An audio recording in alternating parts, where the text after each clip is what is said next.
Muy buenos días a todas y a todos. Soy Paola Andrade, la secretaria ejecutiva de la Red Ley, pero sobre todo soy docente que fui entrenada para enseñar en modalidad presencial. Por tanto, hoy enfrento muchos de los retos que la mayoría de ustedes están teniendo para dar seguimiento a nuestras propuestas académicas que diseñamos hace más de 6 meses. Esto me emociona aún más porque tengo la oportunidad y el placer de parte de la Red Ley de dar la bienvenida a todos los colegas que se unen desde dentro y fuera de la región centroamericana y caribeña para participar en nuestra primera sesión virtual, donde vamos a abordar uno de los principales retos que la pandemia COVID-19 nos ha presentado: la transición de la presencialidad a la educación remota. En esta serie se proporcionará herramientas prácticas y orientación a todos los docentes para facilitar una educación de calidad durante las interrupciones y el cierre de todas las instituciones como una medida para mitigar la pandemia.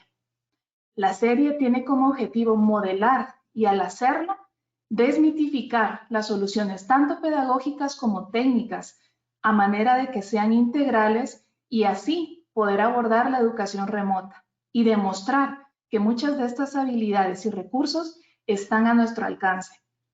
Gracias a su colaboración al responder la encuesta que nos sirvió para adaptar esta serie de sesiones, nos encontramos con que más del 75% de los docentes que respondieron no tienen experiencia en esta modalidad.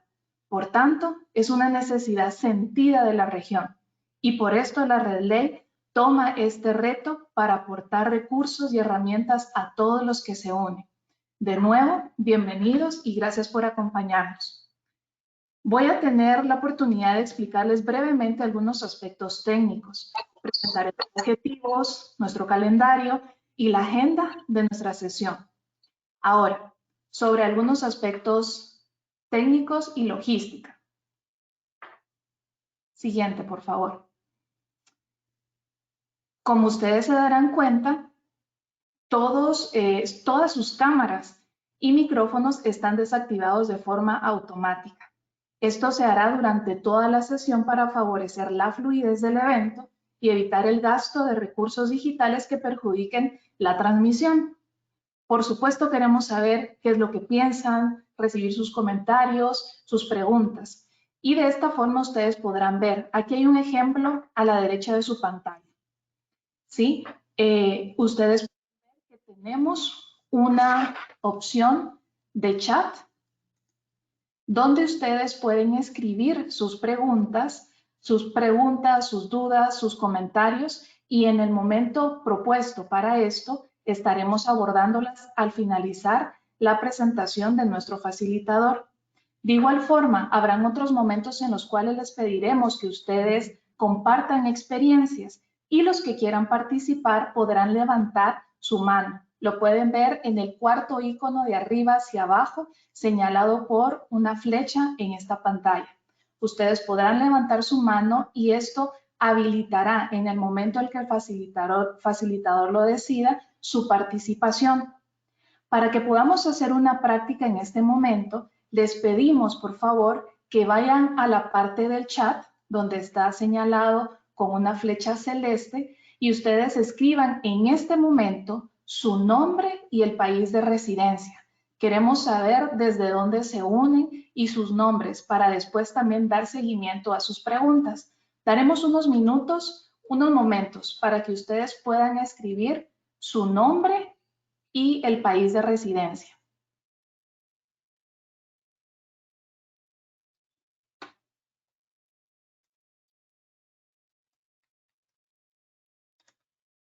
Tenemos una gran cantidad de participantes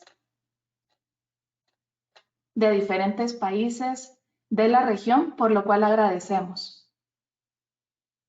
Gracias a los que ya están escribiendo sus nombres, bienvenidos de nuevo a todos. Por favor, continúen escribiendo sus nombres y su país de residencia. De igual forma, si tienen alguna duda, pueden incluirlo en el chat para que podamos resolverlo y oportunamente dar respuesta a lo que ustedes vayan necesitando. Vamos a continuar. Los objetivos de esta serie son proveer herramientas y el acompañamiento para mejorar la educación en una modalidad remota, demostrar estas soluciones y también modelarlas, para que ustedes tengan más recursos para abordar de nuevo los retos que todos los docentes estamos enfrentando en este momento. Para lograr este objetivo, es importante tener claro desde un inicio de qué estamos hablando cuando hacemos referencia a educación remota de emergencia. Adelante. La educación remota de emergencia o ERT, como la mencionaremos de aquí en adelante, responde a un cambio súbito de modelos instructivos a otros alternativos como consecuencia de una situación de crisis. Por tanto, la educación que normalmente se impartía de forma presencial o semipresencial, ahora requiere soluciones inmediatas, totalmente remotas, pese a que al remitir la crisis vuelva a adoptar el formato inicial. Esto implica que debemos proporcionar acceso temporal a la enseñanza y a los apoyos instructivos de una manera que sea rápida, práctica y fácil de configurar. Por tanto, no se trata únicamente de encapsular un curso, y eso empezaremos a conocer el día de hoy. Es importante tener presente cuáles son los elementos esenciales de la educación remota de emergencia. Ustedes lo pueden ver al lado derecho de su pantalla. Necesitamos seleccionar cuidadosamente el material, contextualizar también lo que estamos trabajando, tener un diseño adecuado de actividades, así como dar retroalimentación y apoyo. Hoy empezaremos a conocer estos elementos esenciales que aportarán a nuestra formación y nos permitirán dar seguimiento a todas las actividades de nuestros cursos que en este momento se han alejado de la modalidad presencial. Ahora, ustedes podrán ver nuestro calendario. Nos reuniremos todos los martes durante 6 semanas a las 9 de la mañana, hora de Centroamérica, y 11 República Dominicana. Aquí pueden ver las series, las temáticas, que vamos a estar abordando semana a semana. Y como está resaltado, el día de hoy empezaremos con la introducción a la educación remota de emergencia. El equipo que acompañará estas 6 sesiones está conformado por especialistas del programa de capacidades LAC-READS, así como especialistas y colegas de Open Educational Resources Africa, a quienes agradecemos la confianza puesta en RedLay para poner en marcha esta iniciativa que también aporte a nuestra región. Tenemos planificado un evento de 60 minutos, durante el cual se abordarán temas propuestos en la agenda que ustedes pueden ver a continuación. Esta serie estará a cargo del maestro Rafael Mesa. Él es un docente e investigador nicaragüense en el ámbito de la educación. Colabora como docente en la Universidad Centroamericana en Nicaragua, además de ser colaborador de la RedLay, tanto en el ámbito de formación como de investigación. Nuevamente, les recuerdo que agreguen todas las preguntas, comentarios, dudas que tengan por medio del chat para que podamos abordarlas más adelante. Además, debo recordar que todos los recursos, las grabaciones de esta sesión y todo el material que se mencione en esta y en las siguientes sesiones estarán disponibles en nuestra página y podrán ustedes descargarlo en cualquier momento que lo requieran. En este momento los dejo con Rafael Mesa. Muchas gracias, doctora Paola, por su generosa presentación y por explicarnos los objetivos, los propósitos de esta serie. A título personal, quiero agradecer a RedLay, quiero agradecer a OER África por poner y montar esta iniciativa que sabemos la necesitamos todos en estos contextos para garantizar que la educación se siga dando aún en mitad de esta pandemia. Viktor Frankl mencionó alguna vez que al ser humano se le puede despojar de todo debido a las circunstancias adversas, salvo por una pequeña cosa, esa ínfima expresión de libertad que implica escoger cómo enfrentar las circunstancias adversas. Quiero decir esto porque la gran mayoría de ustedes, como dijo Paola, compartió con nosotros que esta es la primera vez que deben enseñar de forma remota. Evidentemente, la pandemia nos ha puesto en una situación de incerteza, estrés y hasta desconsuelo. Nosotros, docentes, de la noche a la mañana nos vimos en una situación que pone a prueba nuestro talante como educadores y educadoras. Miren, por ejemplo, mi caso. Yo tenía muchas dudas y muchas inseguridades. Y entonces, cuando la universidad cerró y tuvimos que iniciar las clases remotas, pedí a mis estudiantes que ejemplificaran con un meme cuál era, según su opinión, el momento que más les agradaba de mis clases en línea. Hicieron muchos, muchísimos, pero dos llamaron poderosamente mi atención.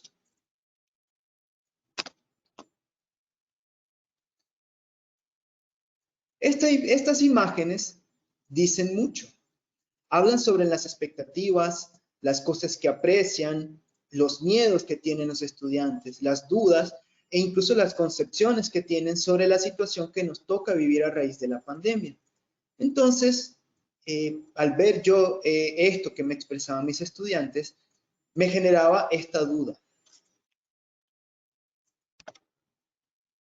¿Qué debo cambiar en mis clases para asegurarme que la experiencia de aprendizaje responda a las expectativas de mis estudiantes y les permita aprender a pesar de las circunstancias? Esta es una pregunta que yo quisiera que esté presente a lo largo de esta sesión y que en la misma ustedes puedan encontrar elementos para poder respondérselas para sí mismos.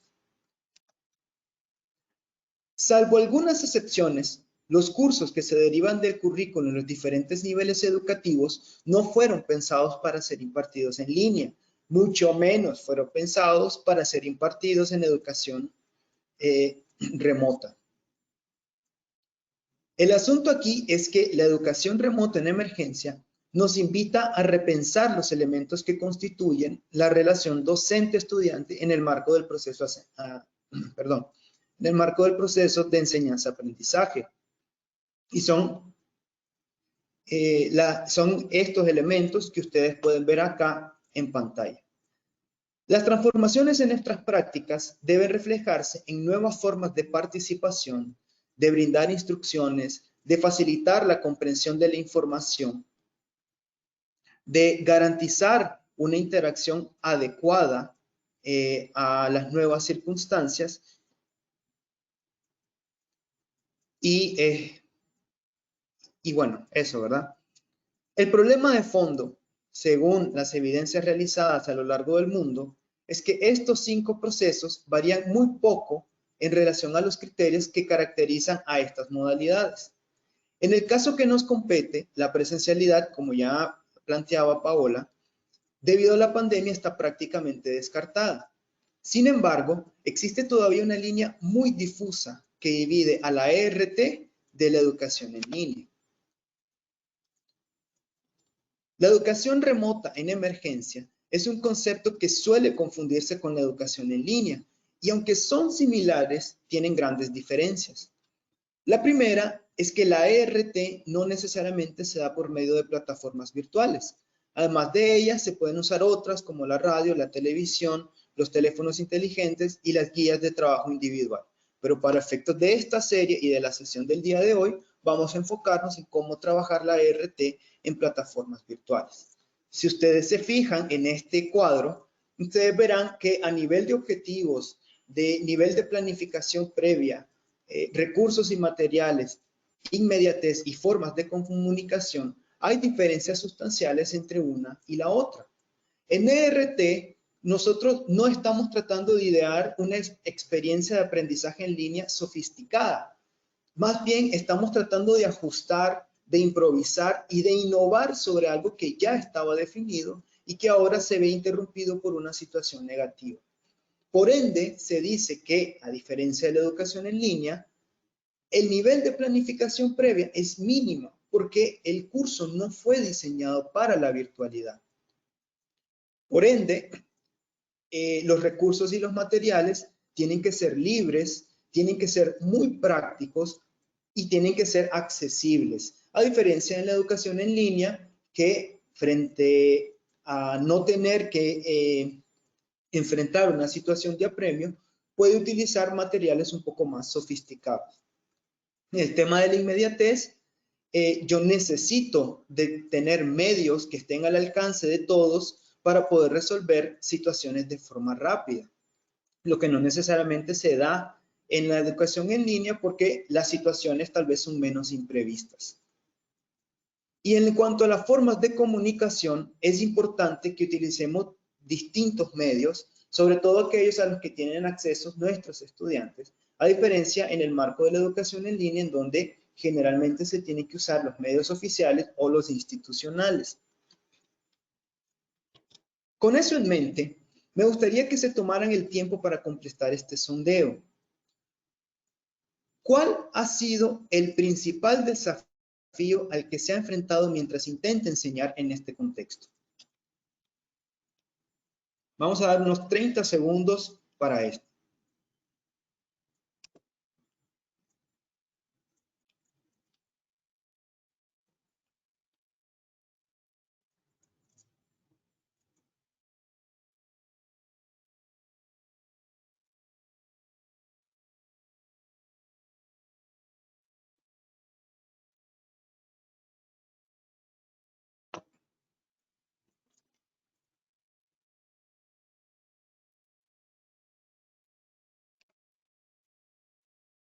Bien, muy interesante.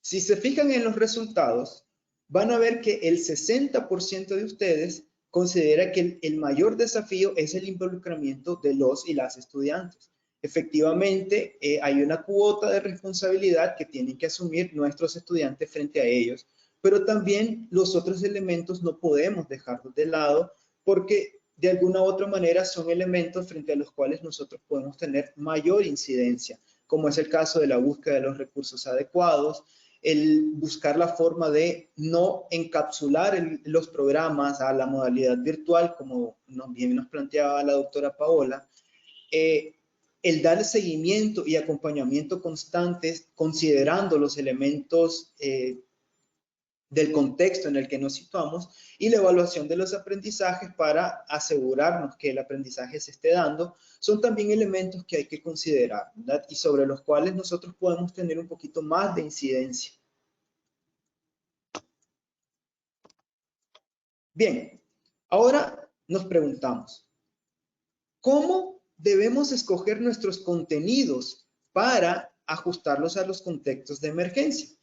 En esta parte veremos algunos criterios para considerar esos contenidos y presentaremos un ejemplo de pasos a seguir para escoger los mismos. Finalmente, vamos a pedirles de nuevo su participación.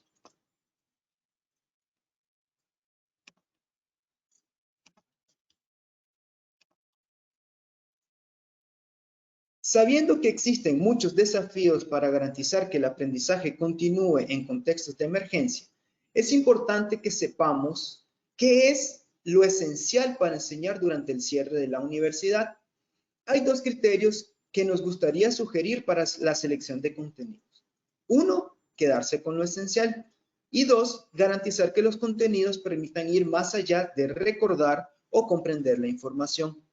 Cuando decimos quedarse con lo esencial, hablamos de determinar contenidos primarios y que en su desarrollo se puedan integrar otros cuyo abordaje no deba versar de forma tan explícita.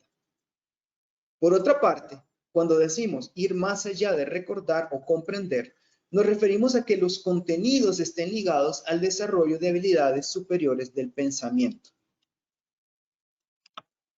Para ubicar esas habilidades, podemos usar diferentes taxonomías. A título personal, la taxonomía de Solow es mi preferida, pero hay muchas más que se pueden usar como la taxonomía de Anderson. Sea cual sea la que ustedes escojan, Los contenidos deberían promover una progresión hacia los niveles de profundidad que se encuentran en la fase cualitativa para el caso del solo, o en el caso de Anderson, debe promover esa progresión hacia el despliegue de habilidades como evaluar y crear. En cualquier caso, lo que nosotros queremos es que nuestros contenidos promuevan un nivel alto de complejidad.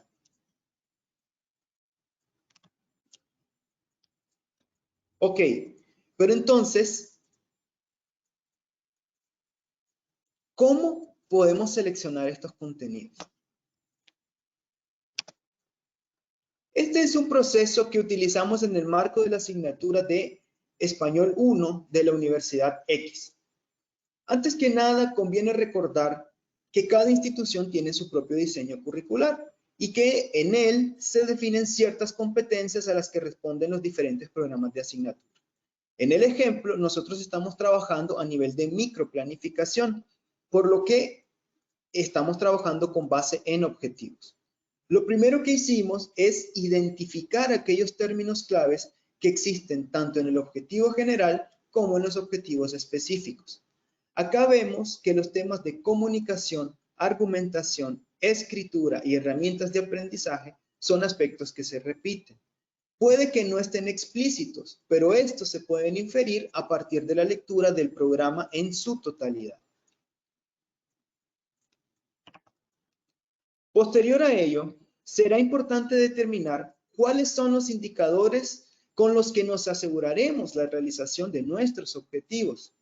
En el ejemplo presentado, se puede evidenciar esa ruta de progresión que parte de una habilidad más sencilla o uniestructural para llegar a otra más compleja. En esos indicadores, vemos también cuáles son los conceptos claves que se desarrollan y que se repiten constantemente, y ustedes lo pueden ver en distintos colores. Finalmente, debemos escoger aquellos contenidos que son esenciales y que sabemos que ayudarán al desarrollo de los indicadores señalados anteriormente. En este caso, será más importante priorizar dos grandes contenidos como el proceso de la composición y las habilidades básicas de expresión escrita. Y por ende, integrar los otros, cuyo nivel de desarrollo tal vez no es tan necesario y puede abordarse de otras formas. Por ejemplo, con la retroalimentación y la corrección de trabajos para los casos de la elaboración de párrafos o las reglas generales de ortografía. Es decir, se aborda, claro que sí, pero indirectamente o como un complemento de otros contenidos más amplios e integradores. Ahora, quisiéramos que completaran el siguiente sondeo. Con base en el ejemplo anterior, ¿cuál de estos contenidos se podría priorizar? ¿Tienen ustedes las distintas opciones? Vamos a dar igual 30 segundos para esto.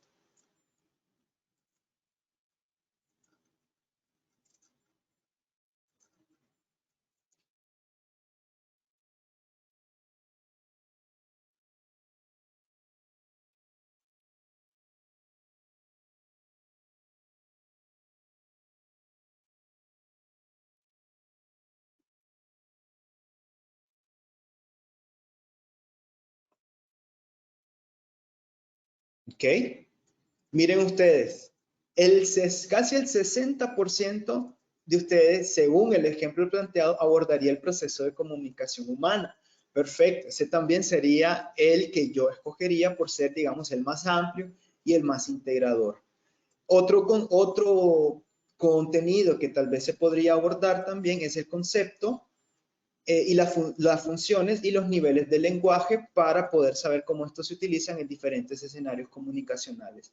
Y sí, efectivamente, las características de la lengua y las diferencias dialécticas y socioculturales quizás puedan abordarse de otro momento, de otra manera, un poco más indirecta, no tan explícita o declarativa, o tal vez buscar cómo profundizar sobre ello una vez que podamos volver a la presencialidad. Pero muy bien, excelente. Vamos a seguir entonces. Bien, ya tenemos nuestros contenidos, pero ahora debemos seleccionar nuestros materiales. Aquí vamos a presentar criterios para ellos algunos ejemplos y, como no, también queremos conocer sus apreciaciones. En ERT también existen criterios para seleccionar estos recursos. Deben ser compactos y cortos, así como tener la información esencial que se necesita y que facilite el procesamiento de la misma por parte de los estudiantes. Deben tener utilidad. Esto implica que los estudiantes podrán encontrar usos a estos materiales durante la actividad de aprendizaje. Sugerimos también proveer diferentes formatos, es decir, ofrecer distintas opciones según las preferencias de los estudiantes. En ERT es importante trascender del material escrito y no solo limitarse a él. Y un último aspecto a considerar es la accesibilidad de estos materiales. Y para ello sugerimos usar los recursos educativos abiertos que están en la red con licencia de Creative Commons, es decir, licencias de uso gratuito que facilitan el empleo autorizado de materiales con un mínimo de calidad acreditada. Pero de nuevo surge la pregunta, ¿cómo podemos hacer para compactar esa información, para poder presentarla en esos distintos formatos y cumplir con estos criterios? Miremos este ejemplo. Aquí tengo un libro digital, el Manual para Redacción de Ensayos. Tiene 112 páginas y contempla contenidos como generalidades del lenguaje, la cohesión y los procesos de escritura. Este documento en tiempos normales sería muy útil como texto base, pero en contextos de emergencia no garantiza que la información contenida en él sea procesada por los estudiantes. ¿Qué podemos hacer entonces? Miren acá. Se encontraron recursos que están en diversos formatos, que son cortos y que cuentan con licencia para compartirse. Además, que logran presentar la misma información que está contenida en el libro, pero de forma más amigable. Por una parte, tenemos una Tech Talk de Paola Salerno, quien es doctora en Educación y Lingüística y, bueno, es una autoridad de la materia de estudio, si seguimos con el ejemplo que hemos estado abordando hasta el momento. En este video, ella explica los usos sociales de la lengua y la facilidad que tiene para crear realidades la lengua, ¿verdad? Con este video podemos abarcar el primer tema sobre generalidades del lenguaje que contempla el manual original. Tenemos también, si ustedes ven a la derecha de sus pantallas, un mapa conceptual que explica las características de la cohesión textual. Con este documento podemos abarcar el segundo tema que contemplaba el libro.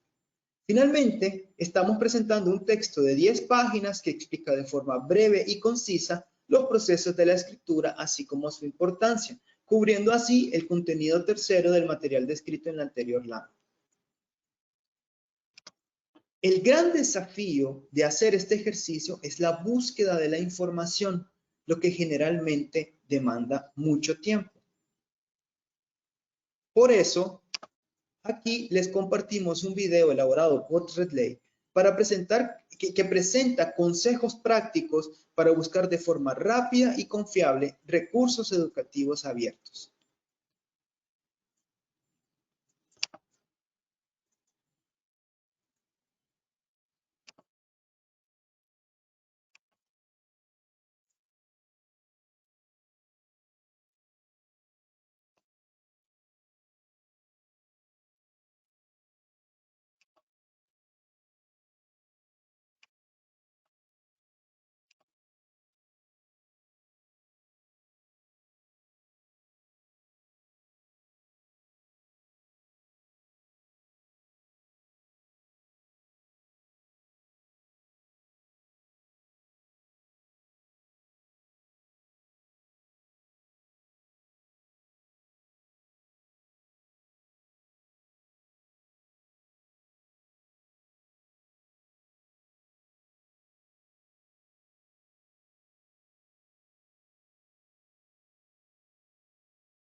Bien, como se pudo apreciar, la búsqueda de recursos educativos abiertos es algo que nos puede facilitar a nosotros una serie de criterios para poder encontrar aquellos materiales que mejor se van a ajustar a nuestras necesidades de aprendizaje y a las de sus estudiantes.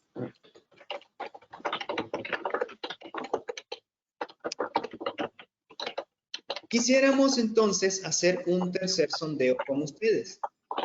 Igual, basados en el ejemplo anterior, ¿cuáles serían los materiales que se deberían usar?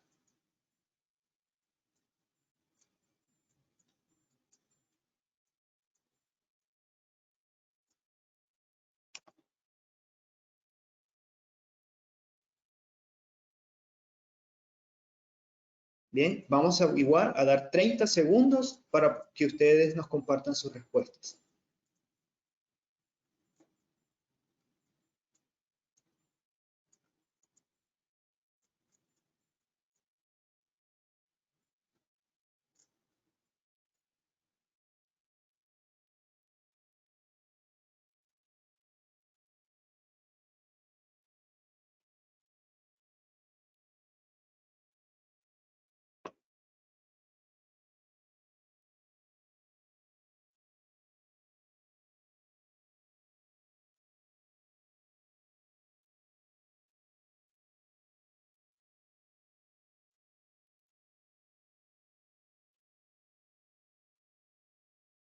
Bien, parece que el sondeo que se presentó era el que íbamos a hacer al final, pero bueno, igual nos da pautas muy interesantes porque este estaba pensado para analizar qué aspectos son los que nosotros tenemos que revisar en nuestras prácticas para tratar de mejorar, dentro de las cuales está la forma en que se nos enmarca la teoría a un contexto específico, la forma en cómo promuevo el enganche o la conexión, son todos elementos que vamos a ver más adelante, pero es bueno saber dónde se sitúan ustedes ahorita y dónde creen ustedes que hay aspectos para mejorar. Quizá más adelante, al final de la sesión, podamos hacer el sondeo sobre los materiales. Bien, prosigamos.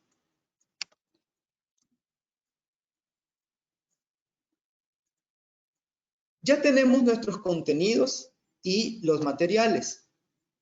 Ahora necesitamos diseñar actividades. Para ello, existen dos criterios. Uno, proveer contexto, que es lo que señalábamos anteriormente. Y dos, generar significado. Explicaremos cada criterio por aparte y presentaremos algunos ejemplos de cómo hacer ambos.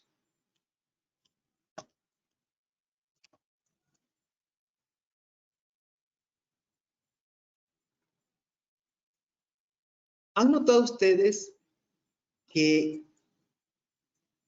bueno, perdón, empecemos con el contexto? ¿Qué significa proveer contexto? No sé si han logrado notar que cada nuevo tema trato de introducir con una pregunta. Esto se hace con el ánimo de enfocar el objeto de estudio. Conviene orientar el proceso de aprendizaje a nuestros estudiantes para tratar de hacer explícito lo que se pretende que estos respondan al final del mismo. Es importante enmarcar la teoría en un problema real. Esto significa que no deberíamos presentar conceptos o teorías de forma aislada. Es importante siempre hacer notar cómo la nueva información surge para resolver una necesidad. Otra sugerencia que hacemos es ofrecer un enganche, es decir, recuperar experiencias previas o proporcionar un anzuelo, como se dice ahí. Es decir, vincular a los estudiantes con la problemática y hacerles ver que ellos también son parte de este contexto que les estamos planteando. Finalmente, hay que hacer ver a los estudiantes que los aprendizajes construidos ayudarán a resolver esos problemas que les hemos planteado. Puede ser que todo lo anterior sea un tanto abstracto. Lo cierto es que nunca hay una sola receta para proveer contexto, pero aquí les queremos presentar un ejemplo que se puede ajustar según corresponda. Fue un pequeño ejemplo que preparamos para efectos de la clase y que fue grabado en un teléfono solo para proporcionar o para explicar la introducción a una unidad, al grupo que está recibiendo la clase de Español 1.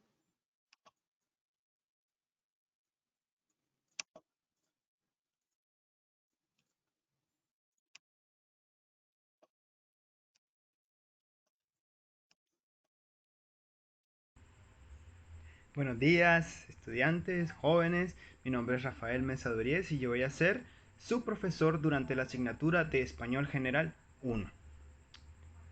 Hace un tiempo, en un curso sobre liderazgo y comunicación, un profesor me explicó el principio básico de la profesión del comunicador. Él me decía que percepción es igual a realidad. ¿Y qué significa esto? Pues que lo que proyectes a otros, sea cierto o no, se convertirá en quien sos. Si proyectas responsabilidad, entonces para los demás serás responsable. Si proyectas desorden, pues para el resto serás desordenado. Así de simple. Ahora, imagínate que yo un día ingrese al aula virtual y le diga a un compañero o una compañera tuyo: vato, anda a hacer de acá hacerse rapipus que los titiles andan buceando marimbas en el barrilete. Wow. ¿Qué imagen proyectaría hacia ustedes? ¿Tendrían confianza en mí como su profesor? ¿Me verían apto y capaz de dar una clase como esta? Este tipo de preguntas son las que se generan cuando estudiamos comunicación y lenguaje. Muchos profesionales pasan por la vida sin tener conciencia de la imagen que proyectan, es decir, no toman conciencia de lo que comunican ni cómo lo comunican. Las empresas han indicado que la habilidad de expresar ideas orales y escritas de forma asertiva es una de las más difíciles de captar. Entonces, yo te quiero hacer la pregunta. ¿Vos ya reflexionaste sobre qué imagen proyectas? ¿Ya reflexionaste sobre cómo estás transmitiendo tus ideas? ¿Será que es la mejor manera de la forma en cómo la estás haciendo o puedes mejorar de alguna manera? En esta primera unidad vamos a estudiar las pautas para que puedas responder a estas preguntas. ¡Buena suerte!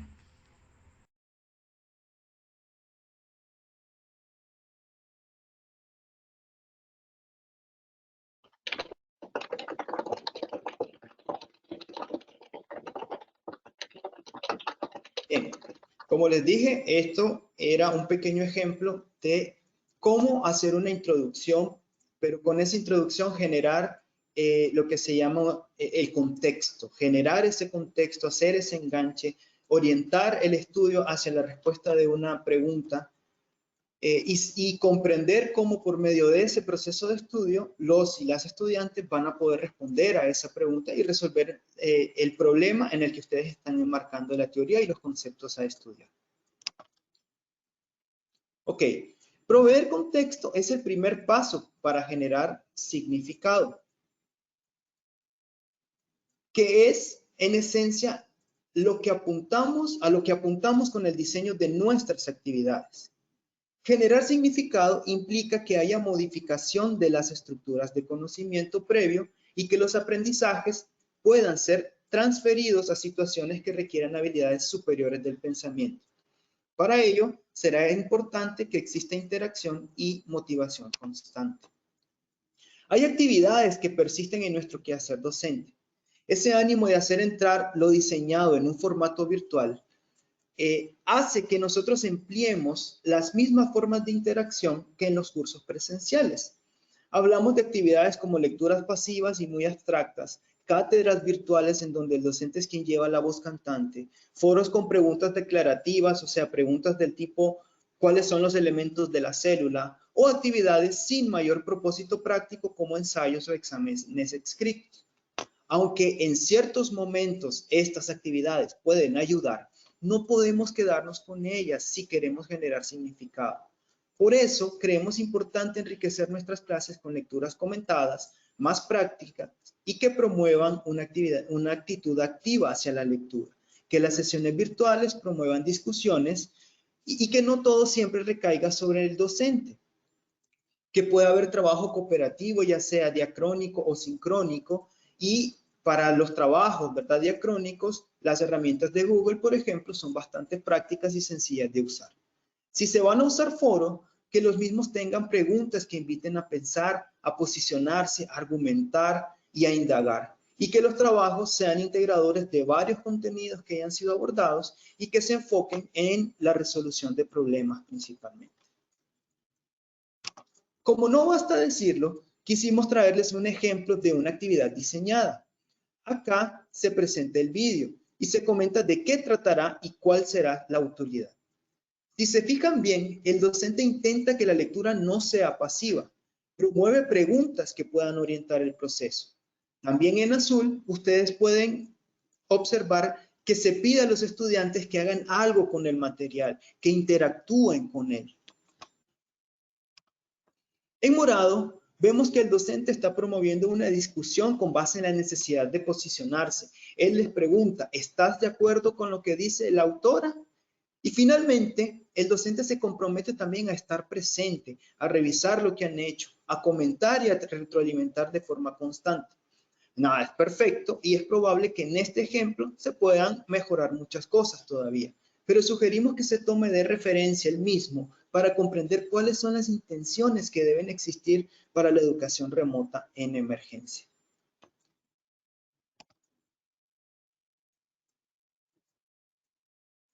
Llegamos entonces al último tema del día de hoy, la comunicación durante ERT. Es importante que la comunicación por parte del docente genere condiciones necesarias para activar a los estudiantes y que se mantengan motivados a lo largo del proceso de aprendizaje. Presentaremos unas sugerencias concretas, así como un ejemplo de cómo generar comunidades de aprendizaje y usar las redes sociales para la educación. Como sugerencias principales, consideramos que los docentes deberían presentar un video semanal para saludar, para exponer más preguntas retadoras, resolver dudas generales que se hayan podido encontrar durante la semana pasada o la semana anterior. También ayuda tener espacios definidos para mantener esa comunicación fluida, como espacios de preguntas frecuentes, foros de consultas, y también ayudar con un pequeño resumen de las lecturas que se asignen o del material que se asigne. También sugerimos usar las redes sociales a las que los estudiantes tienen acceso. Esto con la finalidad de comunicar sus aprendizajes o sus proyectos.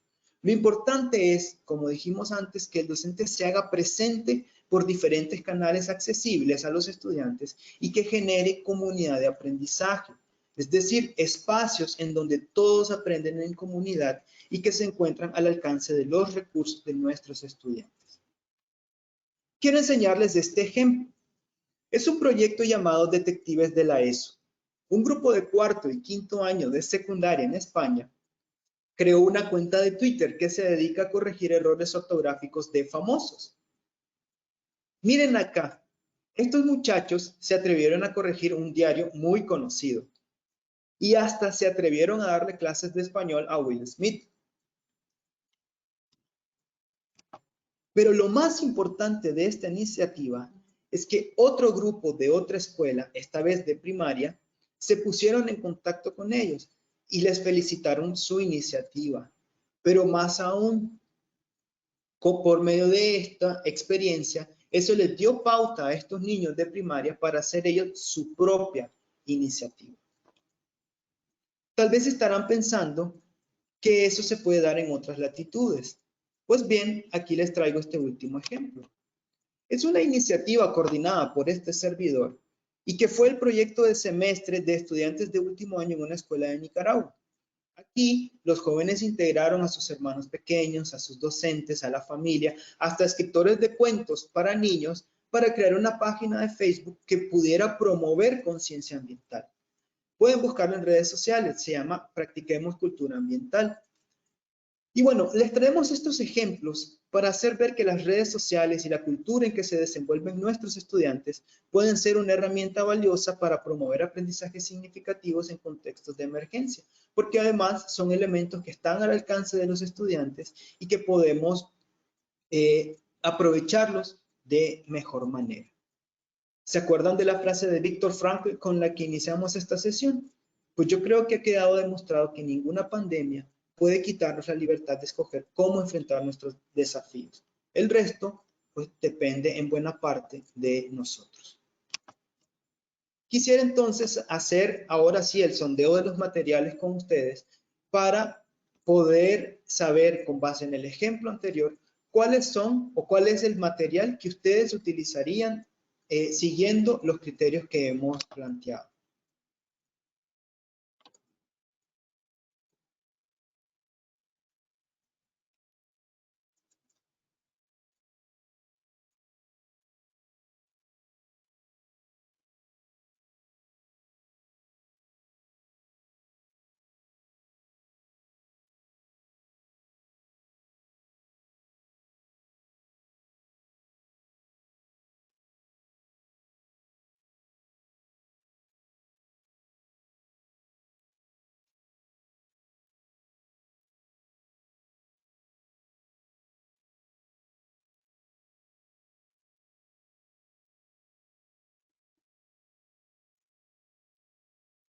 Bien, si ustedes ven los resultados, habían tres opciones. El 60% opta por un video interactivo de 10 minutos.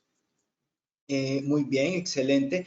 Esa quizá es, digamos, la mejor opción porque cuando se elabora un video interactivo, pues nosotros somos capaces de controlar qué es exactamente el contenido que se les va a presentar y cómo podemos orientar de mejor manera a los estudiantes para procesar.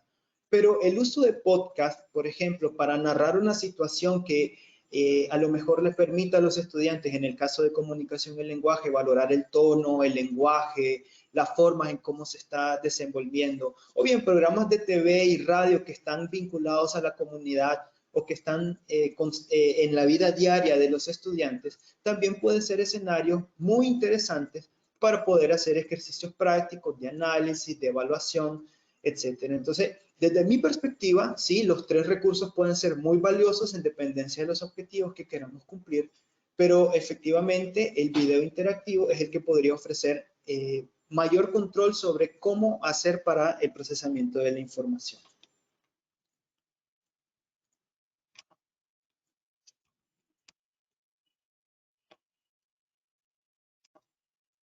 Bien, solo para recapitular sobre este aspecto. Nosotros hablábamos sobre proveer contexto, precisamente porque sin contexto no puede haber aprendizaje. Y la teoría llana y plana es muy difícil que pueda incorporarse a las estructuras de conocimiento de nuestros estudiantes. Por eso quiero enfatizar en la importancia de esto, de generar contexto, de poder enmarcar esa teoría, esos conceptos, todo eso que queremos que estudien nuestros estudiantes a problemas del mundo real, a orientar el estudio mediante una pregunta, a recuperar las experiencias que pueden tener ellos y explicarles cómo, por medio de ese proceso de aprendizaje, podemos transferir esa teoría a escenarios concretos para tratar de resolver los problemas. Es quizás, digamos, lo que más se necesita para efectos de poder garantizar que la educación en emergencia sea lo suficientemente efectiva. No quisiéramos dejar pasar esta oportunidad sin dejarles unos consejos y sugerencias prácticas. En esta sesión queremos enseñarles cómo se puede usar un software de uso popular para generar presentaciones interactivas. PowerPoint es una herramienta muy útil para generar material accesible, sencillo y práctico, con el cual se puede presentar información, hacer explicaciones, incluso orientar instrucciones del proceso de aprendizaje.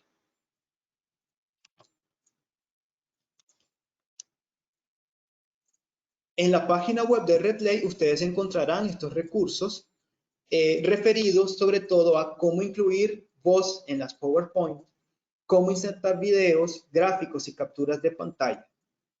Hoy queremos presentarles, quizás por razones de tiempo, vamos a poder presentar solo dos, ¿verdad? Que son los que están referidos a insertar la voz en diapositivas, presentaciones en PowerPoint.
Bien, el otro video que quisiéramos presentarles es cómo grabar capturas de pantalla e insertarlas también en nuestra presentación.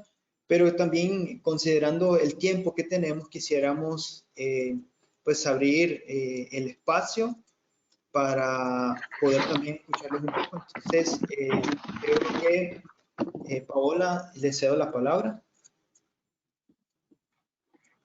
Muchas gracias, Rafael. Gracias por la excelente presentación y a todos por su acompañamiento y sus preguntas. Es un buen momento para agradecer a todos nuestros colegas en OR África y sobre todo a nuestro asesor, colega y autor de esta serie de webinars, Andrew Moore, por su iniciativa, apoyo y acompañamiento para lograr la adaptación de esta serie de sesiones para nuestra región. Es importante recordar que todas las grabaciones, presentaciones, recursos y material que se menciona en estas sesiones estarán disponibles en nuestra página. Como ustedes pueden ver en la siguiente diapositiva, ustedes pueden ingresar, perdón, la pondremos más adelante, podrán ingresar a nuestra página y ahí descargar todo el material 2 días después de realizado el evento virtual. Gracias, Rafael. Pueden ingresar a la página en la parte de formación, cursos y sesiones sobre educación remota de emergencia. Ahora vamos a tener un momento para resolver algunas de las preguntas que ustedes nos han compartido y por esto nos disculpamos porque nos hemos retrasado un poco más y agradecemos si nos pueden acompañar unos 5 o 10 minutos más para responder estas preguntas y también tener este momento de discusión y poderlos escuchar.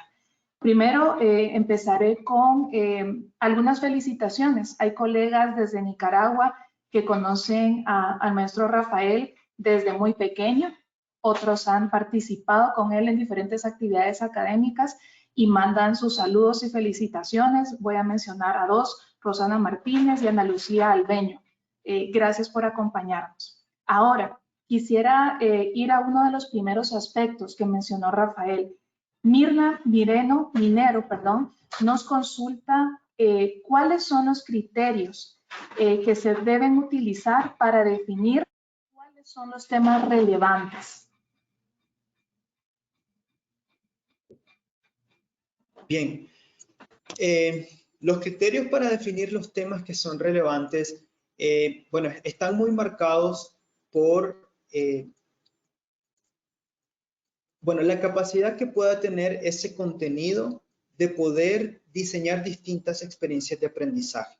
Y esto tiene mucho que ver también con, digamos, la parte macro de la planificación, es decir, las competencias que se quieren promover por medio de esta asignatura o a las que responde esta asignatura y por ende los objetivos de aprendizaje que se derivan de esa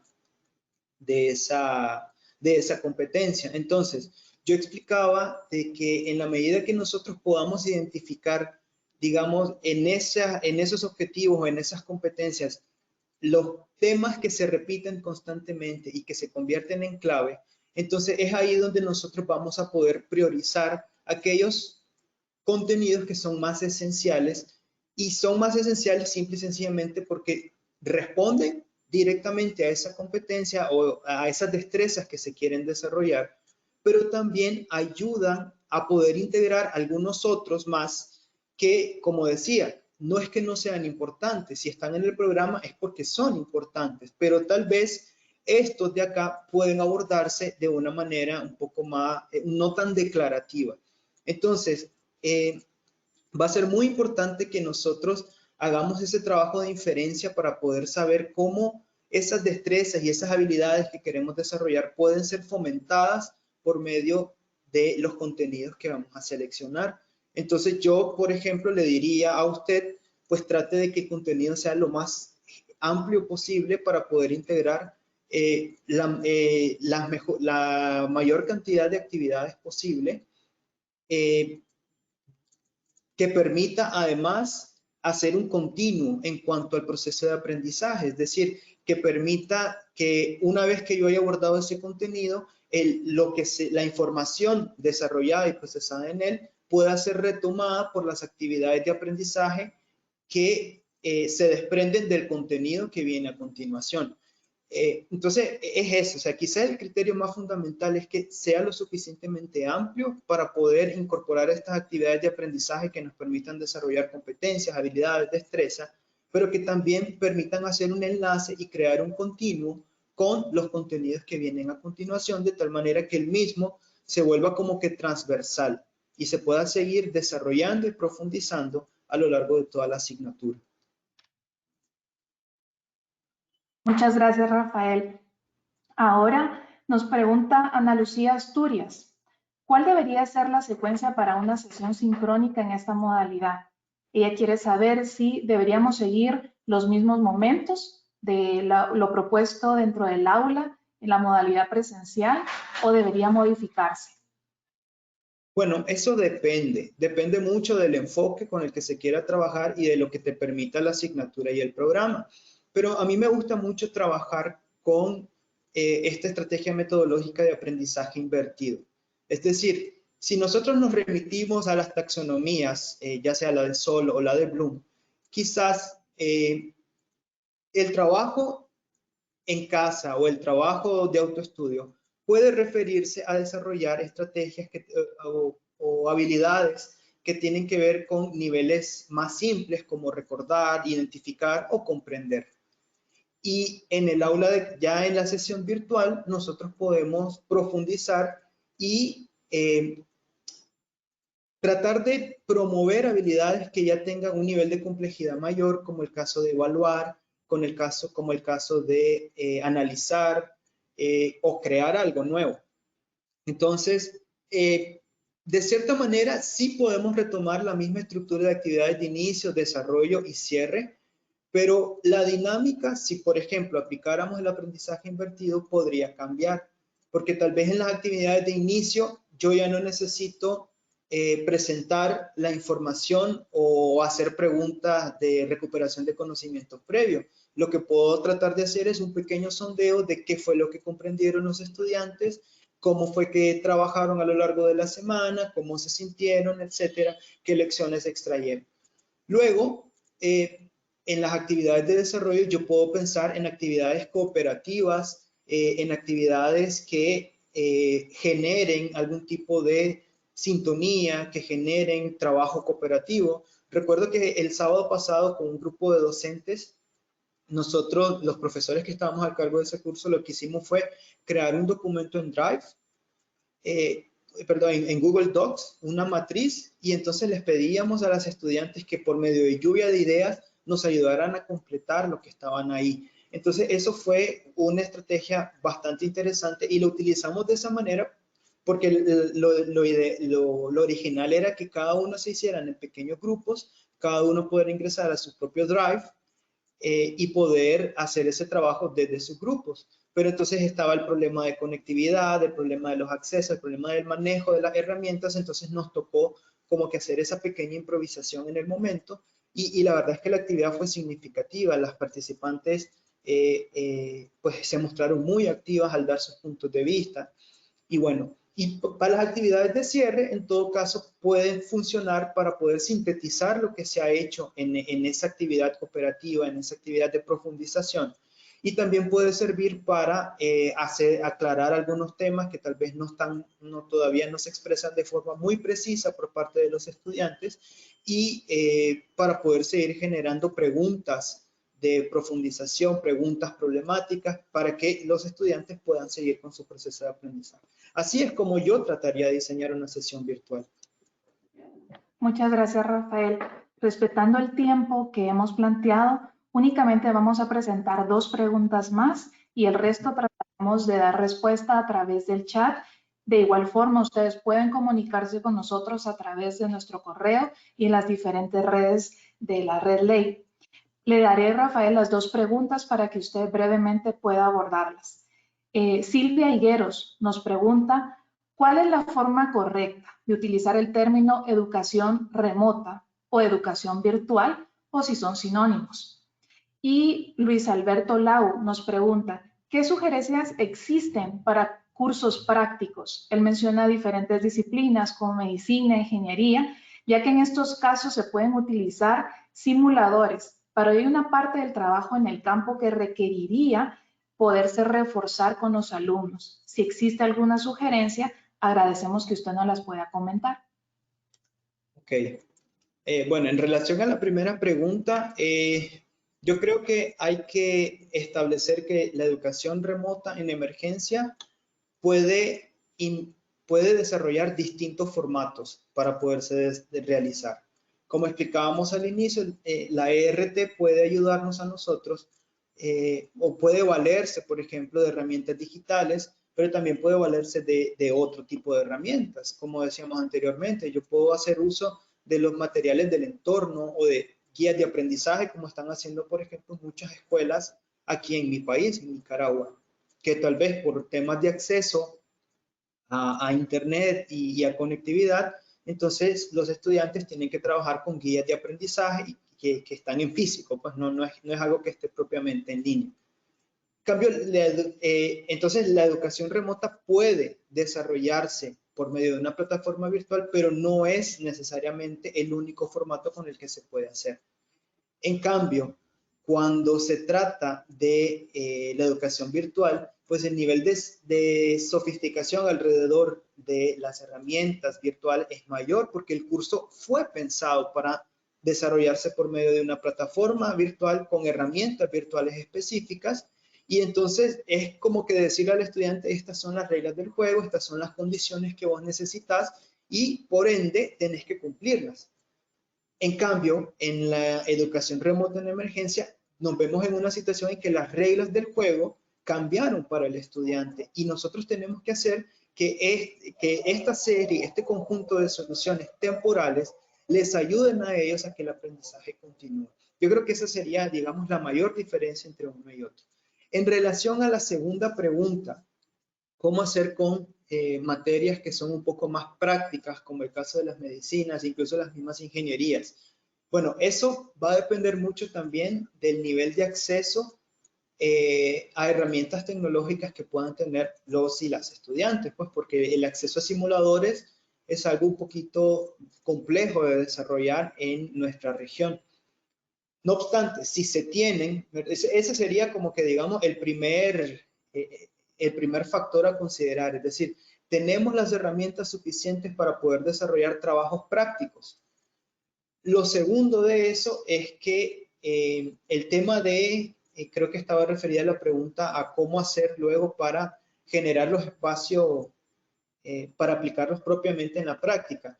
Bueno, yo creo que hay que recordar, ¿no?, de que precisamente la educación remota en emergencia está pensada para poder dar soluciones temporales, alternativas, pensando en que, bueno, el aprendizaje se siga dando y que se mantenga un ritmo de aprendizaje para que cuando volvamos a la normalidad, pues podamos continuar y retomar el curso inicial.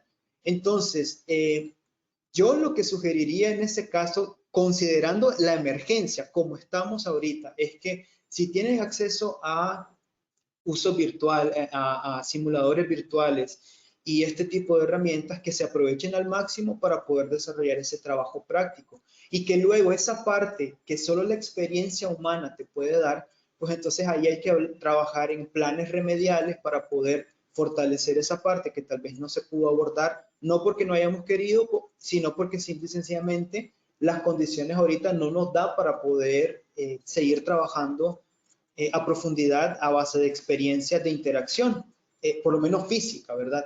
Entonces, yo creo que en esa última parte habría que pensar en un plan remedial para efectos de poder fortalecer esas experiencias de aprendizaje una vez que la situación pues vuelva a la normalidad.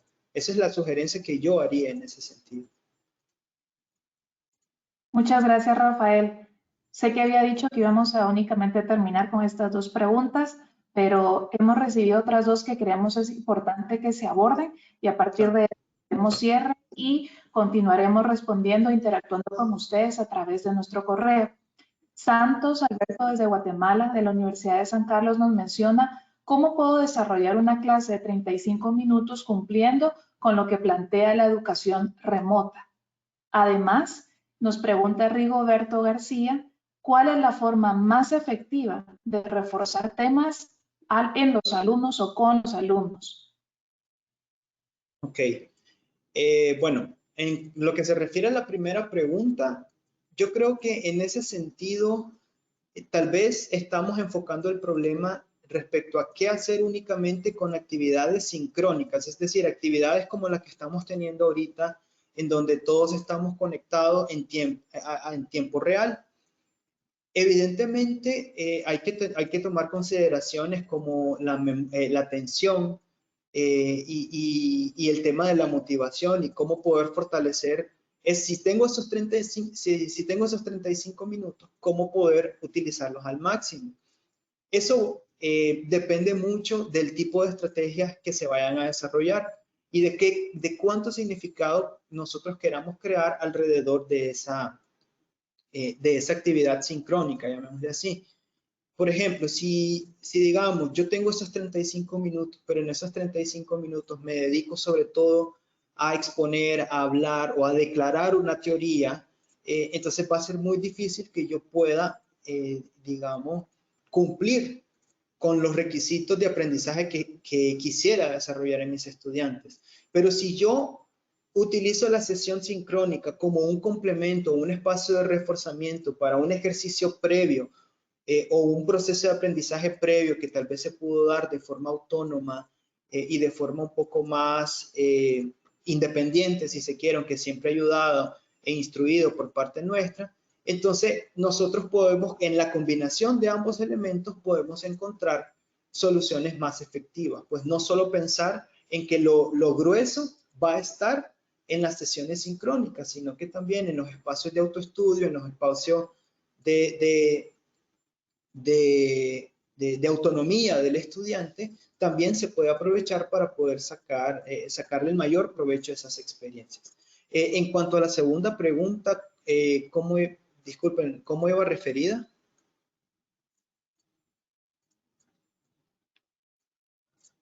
Paola.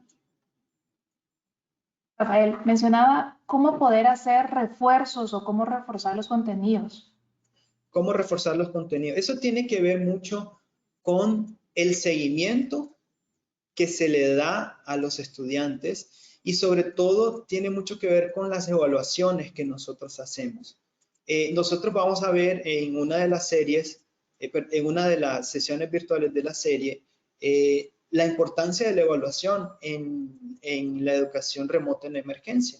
Y ahí nosotros vamos a ver que, bueno, tenemos que cambiar las formas en cómo nosotros estamos evaluando, de tal manera que podamos proporcionar los apoyos necesarios para los y las estudiantes. En ese sentido, pues si quisiera profundizar más sobre ese tema, yo le sugiero que ingrese a esa sesión donde vamos a hablar sobre evaluación. Pero luego está el tema de que yo compartía en la sesión de hoy, de estar ahí, de estar presente, de generar esos espacios para que los y las estudiantes puedan aprovecharlo y plantear nuestras dudas, las inquietudes que puedan tener, en donde puedan plantear aquellas partes en donde no le están entendiendo la información que se presentó o al ejercicio. Y también depende de qué tanto nosotros estemos implicados en estar revisando constantemente lo que los y las estudiantes nos comparten. Entonces, pues yo por lo pronto creo que esas serían las respuestas que le podría dar. Muchísimas gracias, Rafael, y a todos los que nos han acompañado y han compartido sus preguntas. Tendremos la oportunidad de dar seguimiento a las dudas que no hemos podido responder y compartiremos las respuestas a través de nuestras redes para que todos puedan tener acceso a esas respuestas. De nuevo, muchas gracias a todos por acompañarnos y les recordamos que se sigan uniendo a nosotros todos los martes para seguir discutiendo la educación remota de emergencia. Nuestra siguiente sesión es el próximo martes, donde abordaremos el mapeo curricular y selección de herramientas para la educación remota en emergencia. Les recordamos que todos los recursos que hemos compartido, mencionado, van a estar en nuestra página. Es muy importante mencionar que todos estos recursos son de acceso libre, por tanto, todos podrán compartir, descargar los recursos que nosotros hemos compartido con ustedes en nuestra página, pero siempre es importante que así como estos recursos son de acceso libre, ustedes siempre den crédito a los autores, en este caso a la Red Ley como nuestros colegas en OR África. Lo que queremos es que no haya un comercio con estos recursos y si se hacen algunas revisiones o cambios, ustedes pueden hacerlo y compartirlo. Sin embargo, siempre de nuevo dando el crédito al autor, porque lo que queremos, junto a nuestros colegas en OR África, es promover la cultura de recursos educativos de acceso libre que beneficien a toda la comunidad. Gracias a todos por acompañarnos, que tengan un excelente día y nos vemos la próxima semana.